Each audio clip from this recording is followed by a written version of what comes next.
Hey, Aaron, we're about to beat up on your boys, though. Just to let you know. You think so? I'm not as confident as Drew is over here. So I'm going to save my this for the trash talk segment for later. Yeah, we'll save it for the segment. It'll be great for it. So let's do that.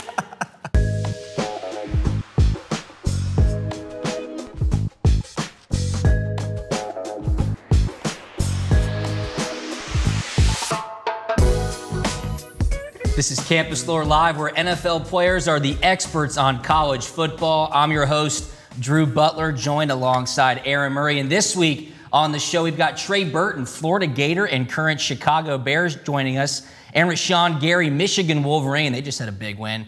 And first-round draft pick for the Green Bay Packers. Aaron, another week in the books, and what a week it was. Big news, we'll just start off the top. Oklahoma goes down in the Little Apple. That, of course, is Manhattan, Kansas. 48-41, Big 12 in big trouble. Big trouble. I mean, this is why you love college football, because I think we've been saying for the past couple of weeks, Ohio State's not going to lose, Oklahoma's not going to lose, Clemson's not going to lose, and then, boom, all of a sudden Oklahoma goes down. I mean, that's the difference between college football and the NFL, in my opinion. NFL, you don't see those kind of upsets. If the Patriots are playing the Browns, the Patriots are going to win. There's no question about it. You know what's going to happen. It's just a matter of how bad they're going to beat them. College football, you can guess it's going to happen, but we just see these upsets over and over and over again every single year, almost every single week, and that's why you just can't tune it off. I mean, I'm watching other football games. You know, I'm in my hotel room. I got 3 laptops up. I got the TV.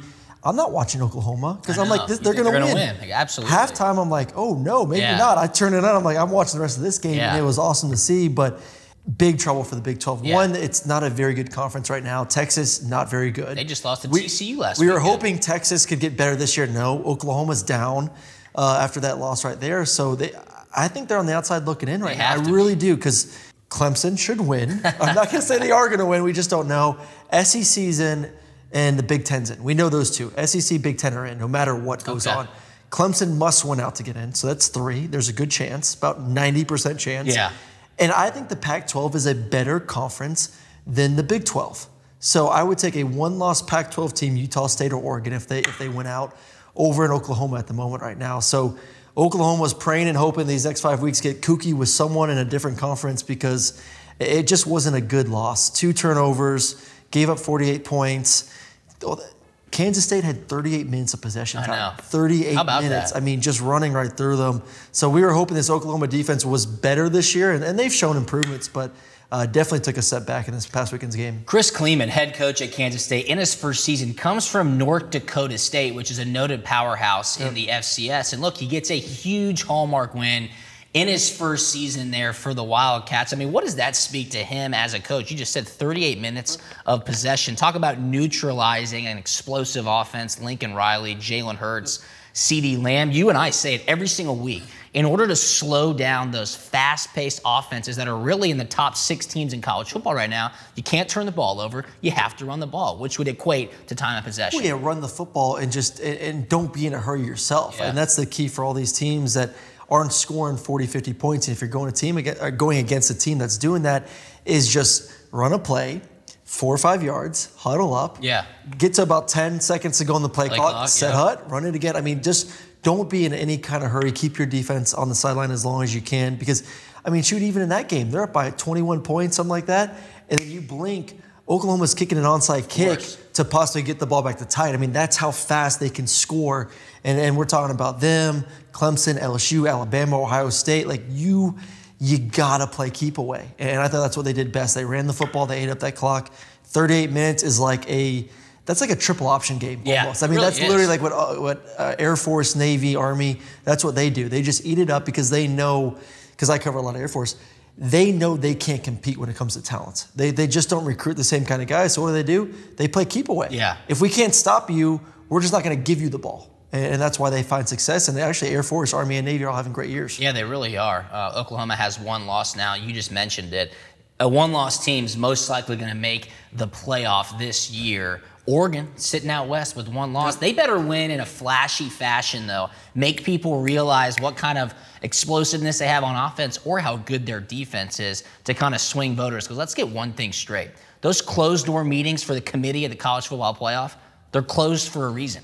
If you think they're trying to get the best 4 teams in, it's a little bit more than that. If they could get a West Coast team in this year after missing out last year, I think that they would really look into that. Thoughts on Oregon? Thoughts on a team like Wisconsin? I know Ohio State has to play Penn State still. I mean, a lot's going to go down these next couple weeks. I think Wisconsin's out. Penn State's a good team, but the Big 12 is only going to get one. Or the Big 10 is only going to get one. And it's going to be, as of right now, it's going to be Ohio State or it's going to be Penn State. Yeah. I just don't see anyone else in that conference making it. The big question mark is in the game in 2 weeks, and we'll discuss this next week in more depth, is when LSU and Alabama play. And the loser of that game, if that loser wins out to an 11-1, would you take an 11-1 Alabama over a 12-1 either Utah or a 12-1 Oregon? Yeah. And I would say no. I do think you need to put a West Coast team in there. I think Oregon's good. I mean, we saw this past weekend how good Auburn is, going to LSU and stopping that offense. For sure. And it's all about, like, what have you done for me lately kind of thing. You know, that loss Oregon had was the first game of the season. And since then, they've just been winning. So if you can put 12 straight wins together and win your conference, and we said, I mean, the Pac-12 is a pretty good conference. It's better than the Big 12. It has been better this season. It has been a lot better this season. So I would put a one-loss Pac-12 team in over a one-loss SEC. And I would not have said, I was saying the opposite at the beginning of the season. For sure. And that's how much that conference has impressed me this season. All right, I'm going to ask you a question. You know I like outside-the-box thinking that sometimes borderlines on conspiracy theories. Tua Tagovailoa just had a small ankle surgery, right? If you're thinking about the committee at the end of the season and Nick Saban's not quite sure if Tua's ready to go, do you think Saban might not play Tua? Because at the end of the year, the committee could look back and say, Alabama close loss to LSU without their starting quarterback, they deserve to be in if they're on the outside looking in. Is that too forward thinking? I think that's a little aggressive. But that's like mad scientist sorcery right there. It is. But you want to win this football game. Okay. You don't want to jeopardize. You always want to have control. Yeah. And if you lose this game and not being in control, it just kind of throws you off the rest of the season. Let's not forget they still have to go to Auburn. Yeah. And Auburn's a really good football team. This is a team that lost by 3 points on the road at LSU. So you want that team feeling full of confidence as they head into the final stretch of the season. So I'm more interested in that game. It's funny because this game's in 2 weeks. It's hard not to talk about it. Everybody's already talking about it. I mean, it is. It's going to be that good, 1 versus 2. But I think Tua's injury and his health is a key. Yeah, it is. Really You've seen is. it in the past. Versus Georgia last year in the SEC championship game, he was a completely different dude. I mean, I was on the sideline watching it, and he just couldn't move around. He was immobile. And that's part of his game. I mean, his game is moving around, creating with his legs, being a magician in the pocket. So I like what Mac did this past weekend, their backup quarterback. I thought he was pretty good. Very vanilla game plan. I thought Talia looked pretty good too, Tua's brother. But those guys aren't Tua. They ain't getting it done like him. And if he's not healthy, I'm not going to make a prediction. I'm going to save it for next week. We'll save it. Don't peak too soon. We'll save it. There lots of massages for that ankle this week. Absolutely, absolutely. You mentioned the winning team of that game will have control, and teams like to have control. Big news today in the NCAA regarding the Fair Pay to Play Act. Of course, players in college having the ability to make money off of their name and likeness, something that the NCAA wouldn't have control of, but they want to have control of. A little bit of a weird statement today with some legal jargon in it, how they're going to look into the ability for players to have the opportunity to make money off their name and likeness within the college model.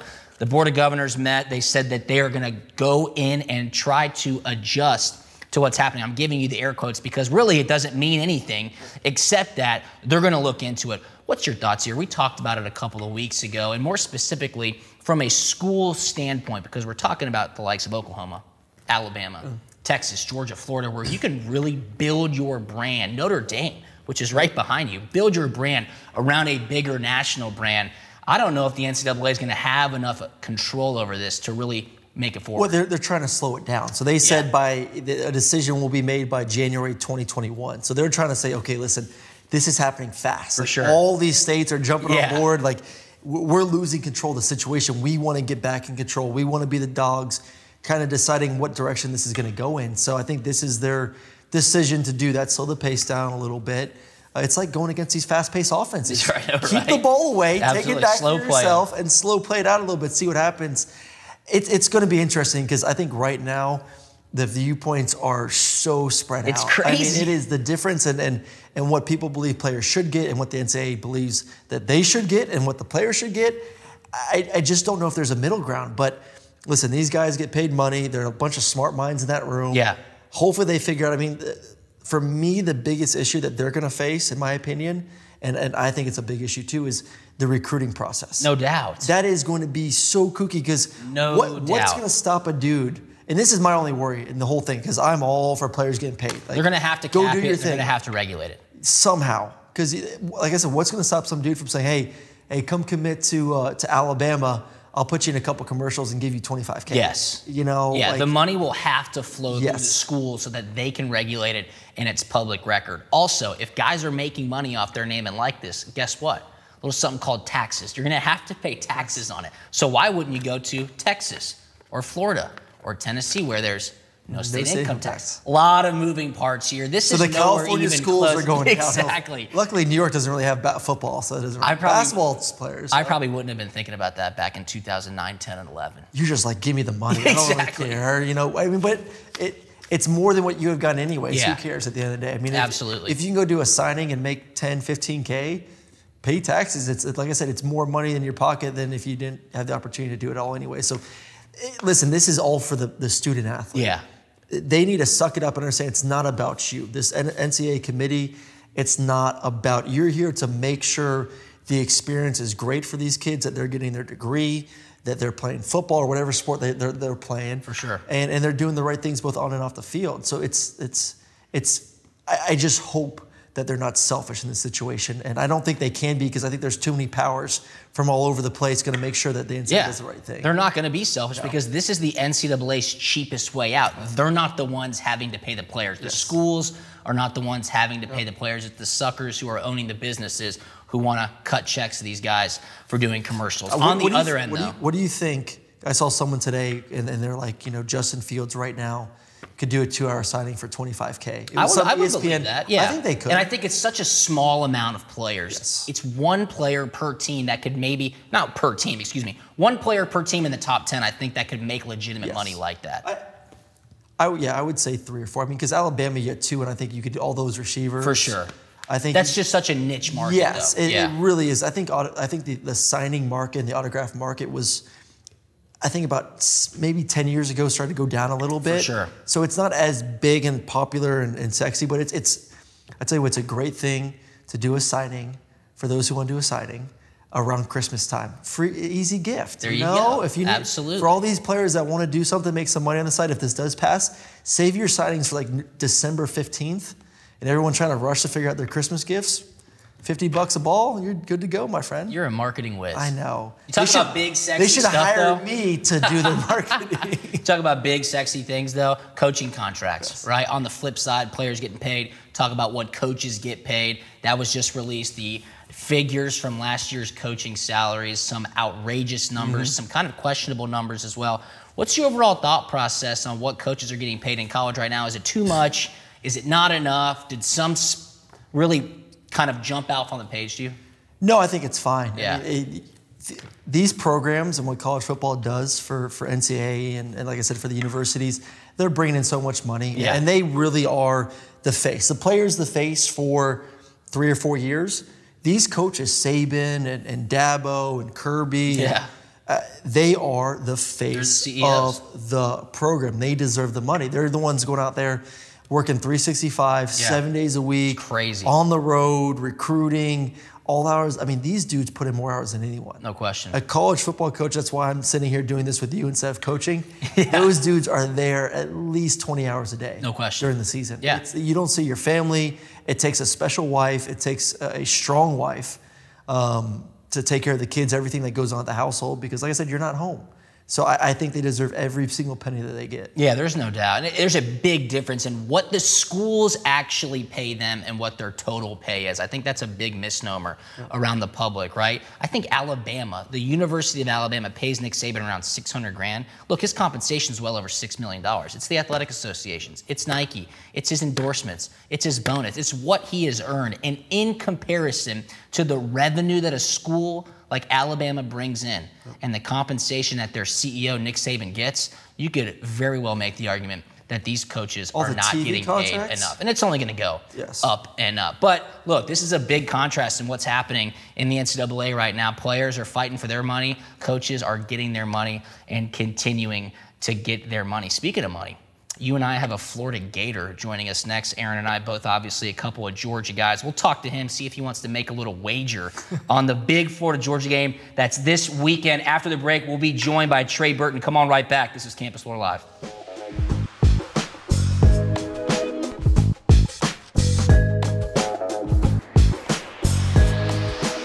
Welcome back into Campus Lore Live. We're going to bring in our first guest this week, and he needs no introduction this week because we have a big-time game, top 10 game, world's largest outdoor cocktail party. We're still allowed to call it that. Trey Burton, former Florida Gator, current Chicago Bear, tight end for the Gators. And Trey, we're both Georgia guys here. Florida's ranked number 6. Georgia's ranked number 8.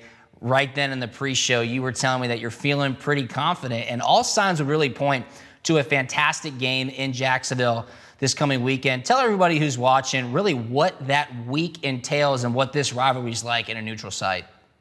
You know, there's really nothing like it. You know, I've played high school, college, and professional, and you can't compare it to any other game. You know, it's one of a kind, and there's just so much that goes into that week. The coolest part, you know, for me was just the split 50-50, you know, Georgia fans and Florida fans, and, you know, people showing up a week before the actual game and tailgating, and it's just absolutely wild. I want to ask you, how long is the travel for you guys to get from Gainesville over to Jacksonville? Because for us, we got to get to the airport, get on a plane, then you got to get on a bus, then you have to drive to the hotel. I mean, there's just a lot to do with it. It seems a little bit unfair for you guys. What is it, like an hour or two to just drive over there on a bus and you're already there? Spoken like a true Georgia player. I love it. You know, all we really care about is winning. It doesn't really matter about the time or anything like that. But I think it's like an hour and 45, maybe 2 hours. Where would you rank this among Florida's rivals? Because in the SEC, I mean, it seems like every week's a big rivalry game. In Georgia specifically, it's more along where you're from. If you're from up north, it's Tennessee. If you're from down south, it's Florida. If you're from Atlanta, it's Georgia Tech. Where would you rank this among Florida's rivals?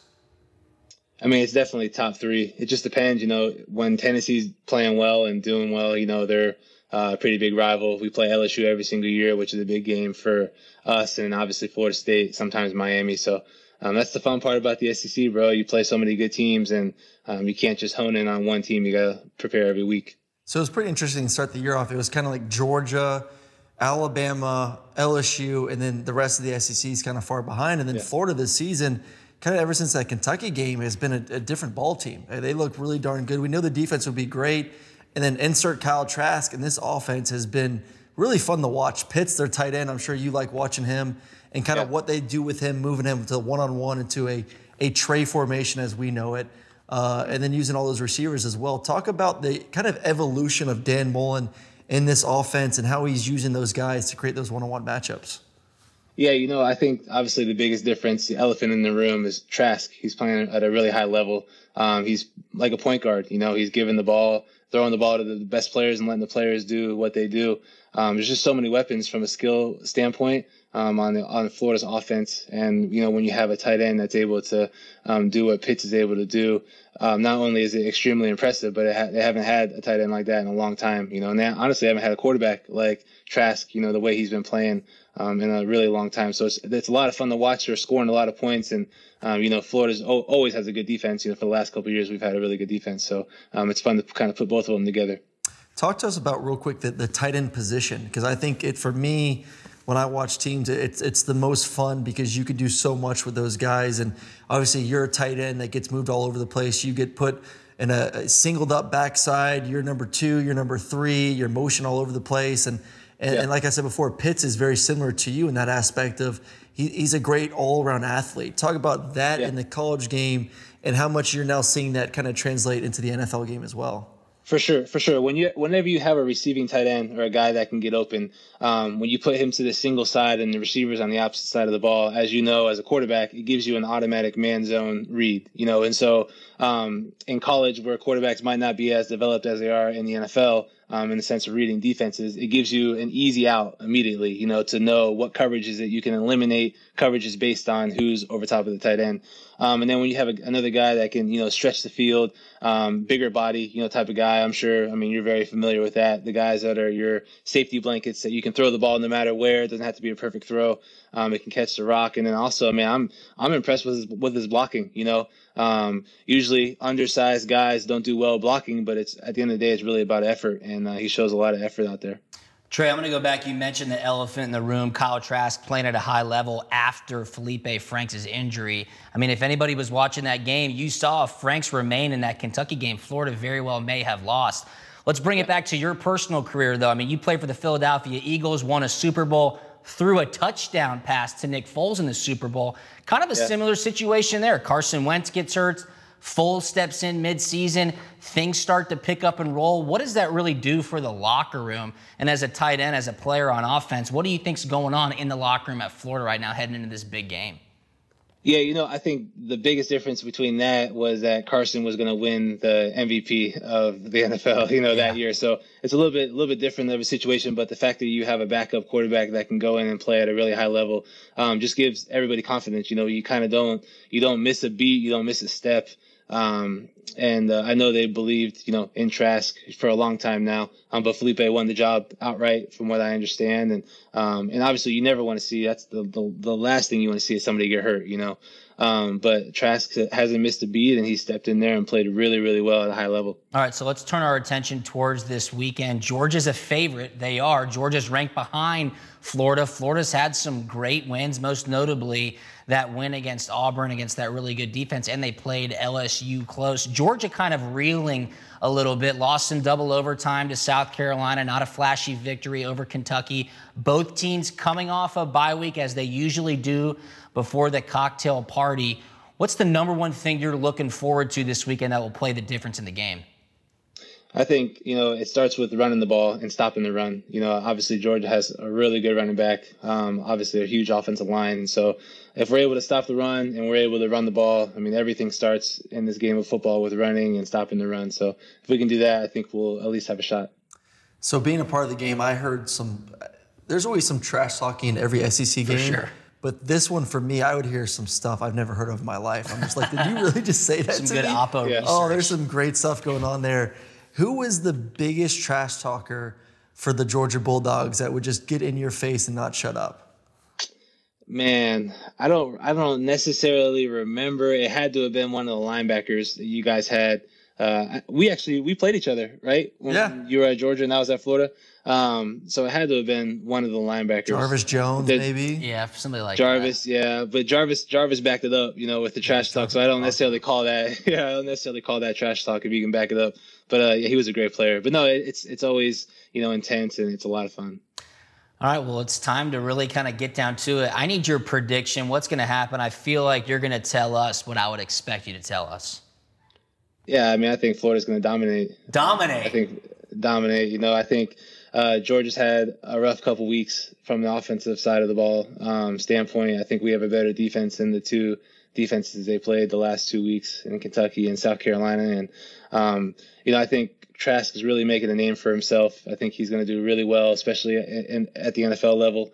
And he's kind of showing guys, what he's able to do. We'll have all of our D-line back. We'll have Tony back, from the offensive side. And I think Dan is going to get these guys ready to rock and roll. It's going to be fun. It's going to be one of the better games that they've had in a long time. Yeah, I think it's going to be an awesome football game. Last one for me, Urban Meyer, and Drew and I were talking about this before you got on. What would you say the probability of him being a head coach next season is? I don't think he'll coach anymore at all, honestly. I haven't spoken to him about that, so I don't have any insider information. Obviously, he said he'd be interested in the Cowboys job. Who knows, what's happening over there in Dallas. But I don't think from a college level standpoint, there's no other job. You look at Florida, and Ohio State was his dream job. I don't think there's any other place that he's, that interested in.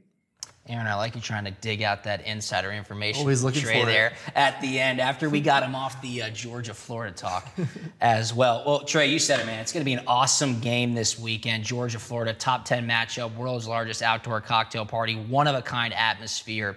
It really is, and I know you'll be rooting on your Gators. It will surely be a fun one to watch. Big thanks for joining us. And next up, after the break, we're going to be joined by Rashan Gary, a current Green Bay Packer and former Michigan Wolverine. So big thanks to Trey, and we'll see you right after the break.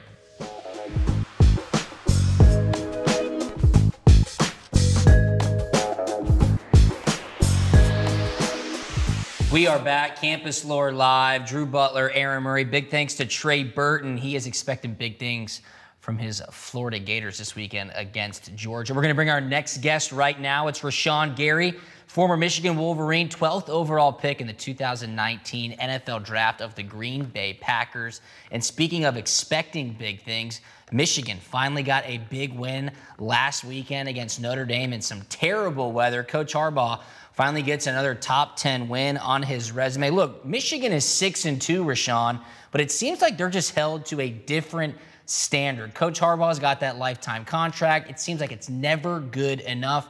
Why are the expectations so high in Ann Arbor? Just the legacy of Michigan and, just what Michigan is known for, and that's winning. And that's one thing that the fans will never let down. So, I feel like, once you put on that wing helmet, that's what you have to be held up to. And it's that standard of making sure you bring wins back. So Drew and I were part of a big rivalry in the big game this weekend, Georgia versus Florida. We played in it 3 or 4 times a piece. But you were part of a big rivalry in Ohio State versus Michigan. Talk about that rivalry and what it means to both those fan bases. Oh yeah, especially for Michigan, it's a big prideful thing, and it goes back to Bosch and Beckler and just the attitude that he initially instilled on the rivalry. And, it just kept going and going and going and build it. And it's a rivalry that everybody can't wait to play, because that makes and break a season between the two teams. I know it's hard being a Michigan guy and giving somebody from Ohio State props, but what Chase Young is doing on the defensive side of the ball for the Buckeyes, I'm sure you've got a ton of respect for it. Obviously, a lot of people are already projecting where he'll go in next year's draft, and I would assume it might be higher than you did, and that was in the top 12 picks. Talk about what kind of player he is. He can be a game wrecker, and that is important for a team like Ohio State's caliber. Yeah, exactly how you say. He's a game wrecker, and you always hear his name being called, and that means he's bringing havoc. He's in the backfield causing plays and big plays. And, just last week, I came back from, working out. I seen he just got back from having a 4-sack game, and, that's very special. Not everybody could say they're able to, put games like that together and do it consistently, and that's what he's been doing. So we know the Heisman it tends to be an offensive award, quarterback, running back. It's kind of those two guys. But we're going back to Chase. He could be the best player in all of college football. Do you think it's time that maybe we recognize that and give a defensive guy possibly an opportunity to win the Heisman?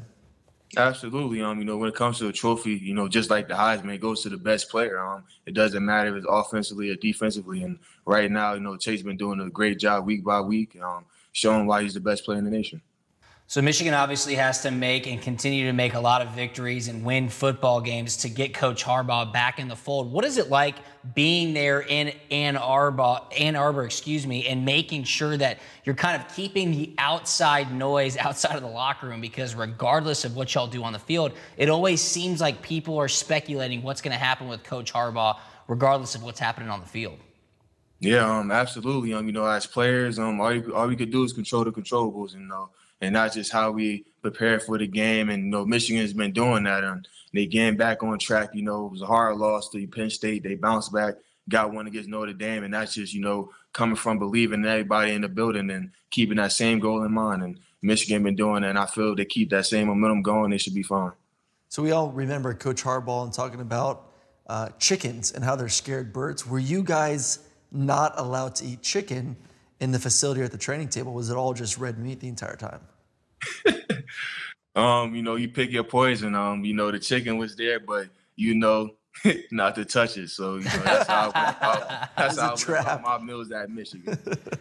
Talk to us about the environment at the Big House. I mean, the biggest stadium in America, storied history, storied rivalries. What's it like playing up there? Aaron and I have been in big-time SEC stadiums and neutral site games and big bowl games, but it seems like that's one of the more special atmospheres in all of college football.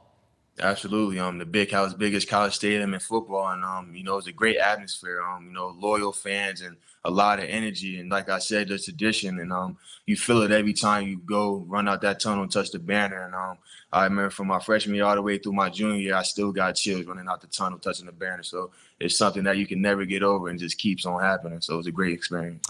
So right now it seems to be the SEC and the Big Ten are the two best conferences in college football. ACC is a little weak, Big 12 is a little weak, and then the Pac-12 is, I would say, the third best team in the conference right now, or third best conference in all of college football. Who do you have as the number one? Is it the SEC or the Big Ten, and what's your argument for that winner? Man, I'm a Big Ten guy, so, I'm going to put Big Ten in front. And I just feel like you just got to watch the body of work of the Big Ten teams. You have Ohio State, you have Penn State, and then you also have teams, like Michigan or Iowa, that could pop up and have great seasons and are actually be in a conversation right now. So I feel like, SEC, they've been, having it, past couple of years, but Big Ten is, creeping up, and we'll be there soon, and it's going to be a takeover. It seems like Michigan will have the upper hand against Michigan State later on this season, and they got to turn around and host Ohio State, a tough ask. I mean, Ohio State's really held the ball in that rivalry of late. If Michigan State finishes with only 2 losses and runs the table, where do you think they should stand at the end of the season looking towards the college football playoff?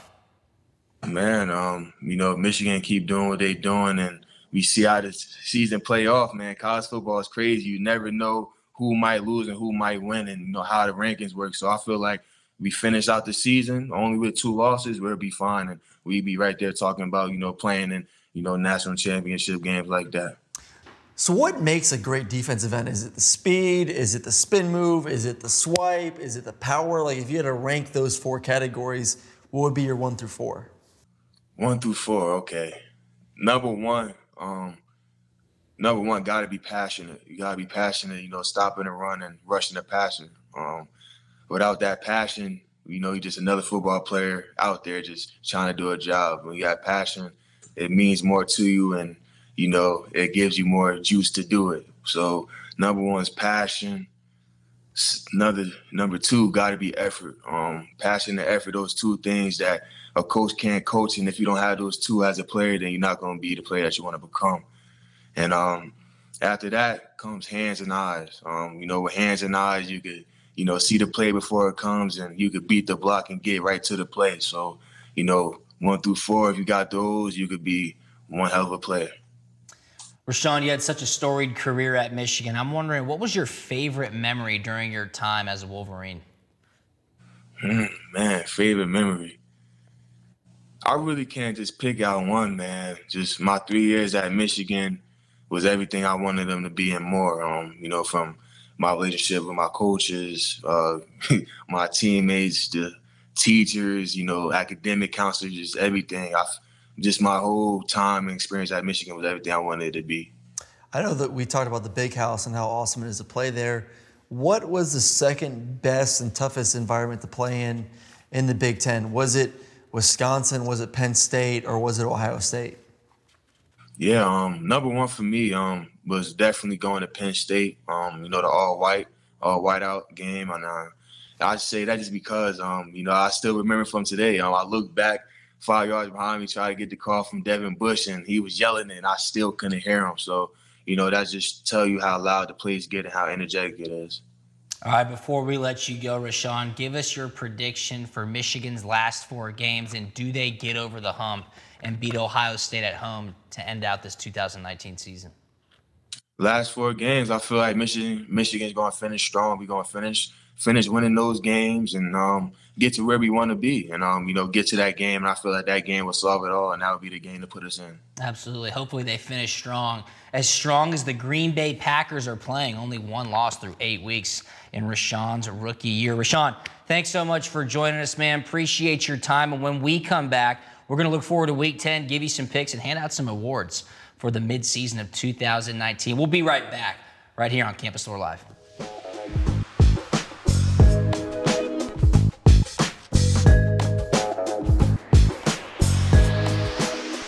We are back, Campus Lore Live. Big thanks to Rashan Gary for joining us. Rashan, 12th overall pick in last year's draft. We've had a lot of first-rounders on this show. Just goes to show you people want to hang out with you and I. I know. There's no doubt about that. Some non-first-rounders right here, but they still want to hang out. We're doing something right, I guess. We're good-looking. That's what we have going. One of us is good-looking.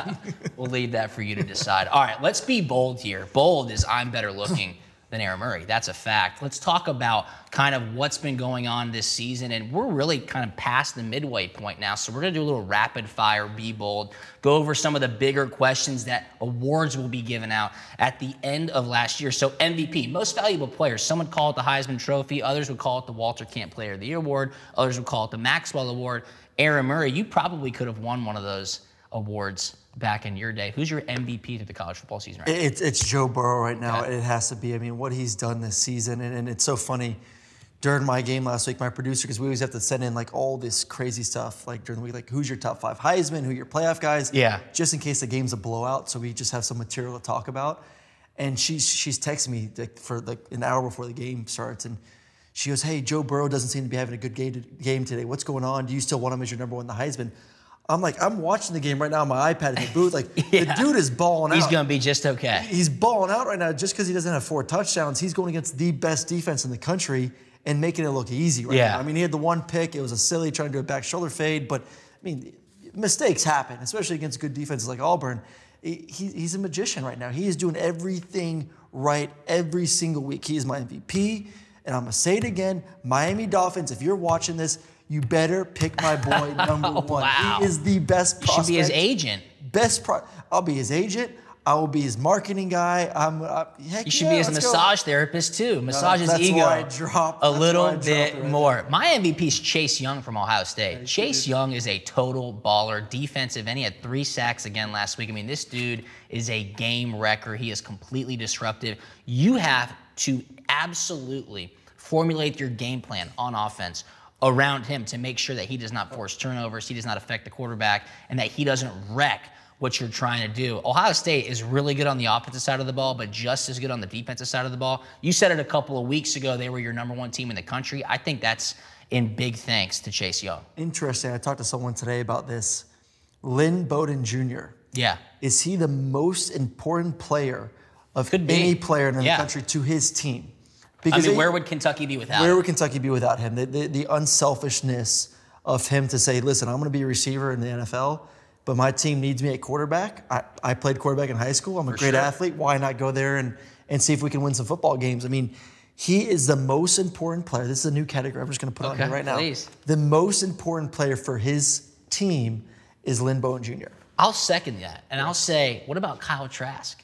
Because we've already talked about it, but Felipe Franks was in the game against Kentucky. They were going to lose that game. Florida was going to lose that game to Kentucky. He gets hurt. Kyle Trask comes in. It's a whole new offense. What was Dan Mullen thinking? I don't know. Watching practice, putting Felipe ahead of Kyle Trask. That was what are we going to call that one? That award, the most important player to their team, not the most important player. Injury of the year. What about exactly? What about best team? Because we're through 9 weeks. You know how I feel. I've been saying this for a while. Ohio State. Yeah. LSU looks great. Alabama looks great, but to me, they're still very one-dimensional. It's offense, offense, offense, offense. And we saw last year what happened to Alabama. This high-powered offense, and all of a sudden they face a team like Clemson that has a great offense and a great defense. They got blown out. Yeah. You need to have both sides of the football, and right now, LSU is getting better defensively. They are. They're stepping up. They're playing a little bit better. Alabama. I watched that film versus Arkansas. Arkansas just shot themselves in the foot over and over again. They're not a good football team. That had nothing to do with Alabama's defense. Ohio State, that offense, the run game, Justin Fields, and then your boy Chase Young and that defense, the most complete team in college football right now. It is crazy to me. I know maybe they haven't played as good of talent as some of these other teams. You can watch the film, and you know this team is better than anyone else in the country. So Ohio State, to me, is number 1. I'm going to go with LSU, and it's contingent on what happens next week, but I'll pick the LSU Tigers as my best team through 9 weeks. Give me a name here, Coach of the Year. Who's your Coach of the Year? You and I talked about this, I think, a few weeks ago. I'm going to steal, because you asked me first, so I'm going to steal this. Ed Orgeron. Yeah. Ed Orgeron, a guy that was, I remember 2 years ago, was on the hot seat. Yeah, they're going to throw him out. I mean, they're about to fire this dude. Yeah. It's not the fact that they're winning. It's the fact that he was willing to step out of his comfort zone. He was willing to say, listen, this offense ain't getting it done. We have a defense. We've had a defense for a while. We got playmakers. We actually have a quarterback that can throw the football pretty effectively. We need to get out of our comfort zone. You know, they hired Joe Brady. Yeah, 29-year-old hot shot. Nobody else was going after him as far as I understand. Complete risk. You're going to change an offense that's been like this for 50 years or whatever, since the time of football they've been running this offense. Yeah. And he took a risk, and it's paid off. So between the way he's coached, a great human being in the locker room, and a fun coach to play with, and like I said, the ability to take a risk and take ownership and understand this is my weakness, and I'm going to go and find someone who can help me. I think that says a lot about him and his character. I'm going with PJ Fleck from Minnesota. I mean, Simmer Golden down on Gophers, PJ. 8-0. What a great story Minnesota is through 9 weeks. If you watched College Game Day last week, I mean, the story of Chase O'Brien, 4-time cancer survivor who got to go in the game, I mean, stuff like that's just special and really resonates in a locker room. They got a big game next week against Penn State. We'll see if game day goes there. Fleck actively stumping for ESPN to head there instead of Tuscaloosa for the #1 versus #2 LSU-Alabama matchup. We'll see what happens, but PJ Fleck gets my nod. Mid-season Coach of the Year. Biggest disappointment, Aaron, through 9 weeks of the 2019 Biggest season. disappointment for me, I'm not going to pick a team here. Okay. I'm going to pick a conference. The ACC. Here we go. Is so bad. So bad. Yeah. Is the American Athletic Conference better than the ACC? Don't peek too soon. This is another answer for later. Please. There's another answer for later. The ACC as Clemson, and your second best team is Wake Forest. Yeah. Are you kidding me that Wake Forest is the second best team You hear in that, the Riley? ACC? Wake Forest, I'm second sorry, best Riley, team. one of our guest sales produce the Wow. show. Are you Florida State, Miami, suck. Yeah. Virginia was supposed to be like a somewhat maybe competitor. They're 5-3. Yep. There's no one else in that conference right now. I am so disappointed. Just give Clemson the award and get ready for basketball season. UNC Duke basketball, let's get rolling for that conference, because football for you right now is no bueno besides Clemson. Yeah, I would have to say my biggest disappointment is USC. You know, I thought USC with Clay Helton was going to get ahead of it. I know they've dealt with a lot of injuries. They fought through a really hard schedule. It's just the school as a whole, no athletic director, probably going to fire their coach, losing games that they want to win, a team that really had an ability to make a forward stretch in 2019. Yep. USC is my biggest disappointment, and I think I know where you're going for your biggest surprise, Aaron Murray. Talk to me. Biggest surprise through 9 weeks. I'm sticking with the conference theme here. Okay. The AAC, Here we baby. go. I love me some AAC. This conference is loaded with talent. I mean, you got SMU, you got Navy, Memphis, Tulane's 5-3, Cincinnati, UCF, Temple. I would take it, and going back to your question, I would take the AAC over the ACC. Absolutely. Let's play a little tournament. Here we go. Let's put these two conferences. The winner gets a spot in the playoffs. I think the AAC is a better conference than the ACC right now. Love it. Way more competitive. Love There's it. some good football teams there. Yeah, Game Day recognizes it. They're going there. They are this weekend, SMU versus Memphis. We're about to break that game down in just a few minutes. For my biggest surprise, I'm going with Baylor and head coach Matt Rule. The Bears are 8-0, undefeated in the Big 12. And I know I just mentioned Minnesota and PJ Fleck. They're undefeated as well. These teams are about to enter the bulk of their schedule, but who knows? A lot of crazier stuff has happened. So I'm going to give Matt Rule and the Baylor Bears my biggest surprise through 9 weeks of the 2019 season award. And now it's time to look forward to Week 10. We're going to go no huddle here. Quick picks. Couple games, one out west, #7 Oregon, heading to USC, which is my biggest disappointment. What happens here? I'm with you. Big disappointment for USC this year. Almost lost to Colorado the other night. Yeah. I mean, on Thursday, I think it's Thursday night or Friday night. They just inconsistent. I think Oregon, too, is feeling kind of the excitement that, hey, listen, we're in this. We have a chance to get into the playoffs right now. We just got to take care of business and do our thing. So I like them. Obviously, you know, I like Justin Herbert a lot. Oregon takes care of business. Yeah, I think Oregon takes care of business too. Mario Cristobal has built them like an SEC team. Their defense is being overlooked right now. They're going to get a win in LA for sure. Another game in the Pac-12. #9 Utah, only with one loss, is going up to Seattle to play in Husky Stadium. Tough place to play against those Washington Huskies. I like Washington with the upside. Okay, here. I wow. do. They're 5-3. I think there is, for them, a sense of urgency of, guys, we got to get to winning. Yeah. We want to make a good bowl game. We got to win, and we got to win right now. It's a tough place to play. You and I both know that. So I like Washington. Jacob Eason, those dudes, they almost took down Oregon last week. I think they're a good football team at home. I like them. So let's go Washington. I'm going to go with Utah. That defense, again, kind of a theme for me. Kyle Whittingham, great coach. They'll have that urgency as well. Only one loss this season is not lost for them. The game where College Game Day is heading to your favorite conference, the American Athletic Conference. Number 15, SMU, undefeated, is heading to Memphis, ranked number 24. What happens here? I like Memphis. Kenneth Gainwell is a guy you need to watch. This dude is absolutely electric. They put him at receiver. They put him at running back. They put him at Wildcat.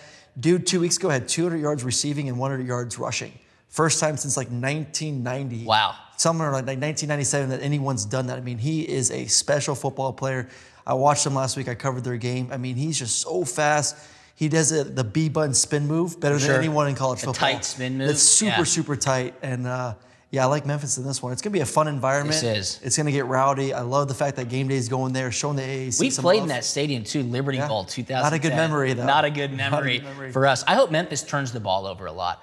SMU has the best thing going in college football right now. It's the turnover bottle service rave on the sideline. Have you seen this? I saw that. They start popping bottles. Unbelievable. It is the best celebration in college football.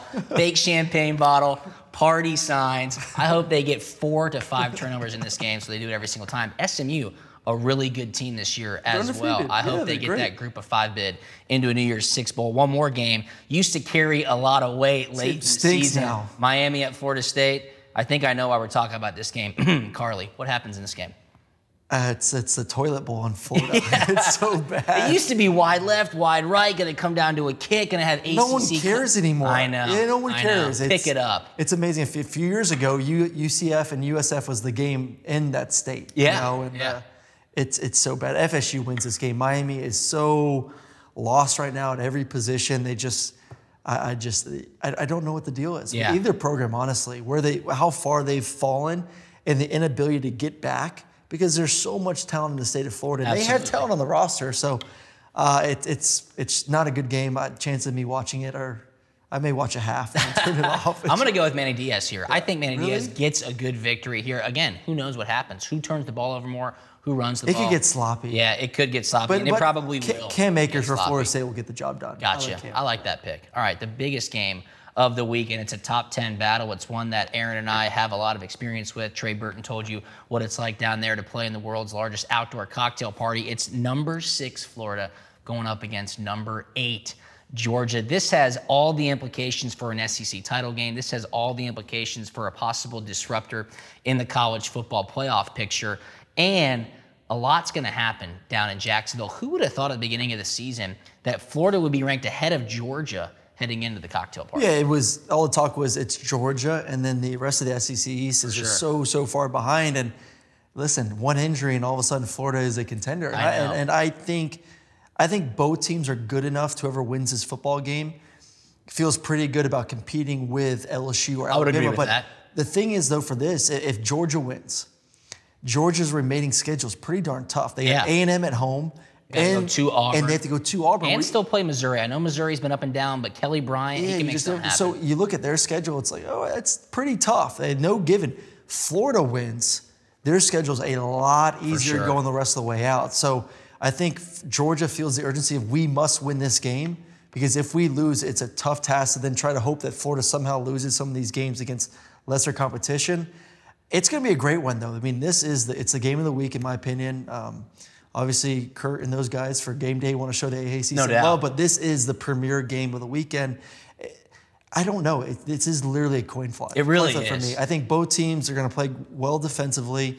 Both offenses have skill guys. I think for Georgia, Lawrence Cager's back. Run, and just commit to it. You have to. But you have to be effective as well. I don't think you can change your identity middle of the season. I know they're coming off a bye week, but you just can't all of a sudden come out and the fans want it. They're begging for it. Oh, let's go up tempo. Let's go 3 receivers, 4 receivers. You can't do that during the season. Yeah. That is an off-season task. And right now they're built to run the football. So as a coaching staff, you got to say, I'm sorry, fans, we love you, We need your support. But hopefully you'll be happy with the W if but this works. We are going to run the football, and Yeah. that's what we're going to do. We're going to play great defense and hopefully get a couple turnovers. All right, so tell me about this. In the past 8 matchups, I believe, research department told me this before we started filming, the team with the most rushing yards wins the game. And if you look at rushing statistics from a defensive and offensive standpoint, Georgia does have the advantage regardless of competition that they played. And they've got better stable of running backs than Florida does. I know Kadarius Toney for Florida is back in the fold, and their 2 defensive ends, Zuniga and Grenard, are back as well. I think Georgia has an advantage in the run game, but like you said, they have to commit to it, but it has to be good. You can't just go cloud of dust, and then have to run the ball again. You got to get 3-4 yards a pop, get into third and manageable. My biggest thing here that we're about to talk about is the coaching matchup. All right, now I know Kirby Smart and Dan Mullen have a history. Dan Mullen obviously was the offensive coordinator at Florida. He got Kirby back in 2008 when Florida went on to win the national championship. Then he went to Mississippi State. Kirby's still the defensive coordinator at Alabama, and wow, the tables really turned. Mississippi State not able to get much at all against Alabama. And I know you're going to tell me, look at the competition. That was Alabama. But you're talking when 7 points, 7 high. points, 3 points. 3 points. And then Did you watch Dan Mullen goes to Mississippi State. And 2014. And Kirby Smart was at Georgia. 31-3, Georgia wins. And then Dan Mullen goes to Florida. Kirby Smart's at Georgia. Kirby Smart beats him last year. I'm just telling you right now, you and I have played in this game. There's plenty of times where Georgia's been the better team, but the coaching matchup was a disadvantage. Urban Meyer against Coach Rick. Steve Spurrier against Coach Rick. Crazy things happen in this rivalry. I think if you're a Georgia fan, you could sit back and go, I like where the Bulldogs are at. There's a reason why Vegas opened them as a 6-point favorite, Aaron. What's going to happen? Does Kirby Smart, more importantly, does James Coley have an offensive game plan? Or does Kirby Smart have the defensive game plan to slow down Dan Mullen's offense? It's Coley versus Grantham, Kirby versus Dan Mullen. First off, let's go back to this Mississippi State-Alabama nonsense you're talking about. This was the heyday of Alabama's defense. That's fine. When they were giving up 7 points a game to everyone in the country. Yeah. I faced that defense one year. You guys put up points on them, though. Yeah, but we were a really good offense. I mean, but still, no one was putting up points against those dudes. They were legit as legit could be. So I think it's going to be a close football game. I think this is a game where both teams are pretty much equal on both sides. Yeah. It's going to come down to field position, turnovers. The typical stuff. The typical stuff. Look, you and I have played the game. And a kicker. Exactly. Kickers are going to play a big game. Punters and kickers. Who can pin the other opponent back and force them to drive 80-plus yards, and who can make a clutch field goal. This is, to me, like I said at the beginning, this is a coin flip. All right, well, give me your prediction. Let's hear it.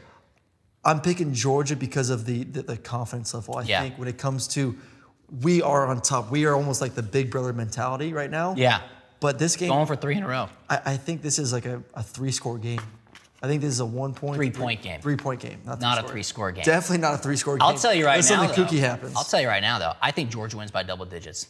I really do. I think they're able to pull away late. I think they're able to force some turnovers and commit to the run game in a confidence manner that will allow them to pull crazy away. Hey, sometimes crazy pays the bills, and I think it will this weekend. This has been a fun episode. I feel like there's going to be some vindication sitting in one of these chairs next week. Big thanks to Trey Burton for joining us from Florida and current Chicago Bear, and Rashan Gary, Michigan Wolverine. Awesome win for them last weekend, and the Green Bay Packers. For Aaron, I'm Drew. We'll see you next time right here on Campus Lore Live.